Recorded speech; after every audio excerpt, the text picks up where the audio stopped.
শোনেন, একটা গোপন কথা বলি।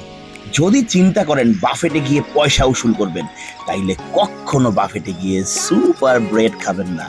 যদি খাইছেন তাইলে কিন্তু মরছেন। আমরা গিয়েছিলাম বাফেট সাম্রাজ্যে। সাম্রাজ্য মানে এম্পায়ারে। এই এম্পায়ারে অনেক রকম খাবারের সম্ভার, তার সঙ্গে সঙ্গে ডেকোরেশনও কিন্তু ছিল চমৎকার। দেখছেন খাবারগুলো কি লোভনীয়, তাকায় আছে কিন্তু আপনার দিকে, আপনাকেও ডাকতেছে। যদিও যে পরিমাণ প্রাইস, তাতে খাবারের আইটেমে আরো বৈচিত্র্য আসতে পারে, কিন্তু আমাদের কাছে একেবারে খারাপ লাগেনি। আশা করি আপনাদের কাছেও খারাপ লাগবে না। একেবারে স্টার্টার থেকে শুরু করে ডেজার্ট পর্যন্ত পেট চুক্তি খাওয়ার মতন যথেষ্ট খাবার ছিল। কাচ্চিটা ছিল অসাম, আর তার সঙ্গে জুস গুলো ছিল ফাটাফাটি। আর এর মধ্যে আরো আছে স্পেশাল স্পেশাল স্যুপ। তার মধ্যে মনে করেন যেটা ছিল সি ফুড স্যুপ, সি ফুডের ছড়াছড়ি। বাফেট এম্পায়ারে যেতে পারেন, খেতে পারেন, আশা করি নিরাশ হবেন না, এবং আমার টিপসটা ফলো করবেন কিন্তু। ধন্যবাদ।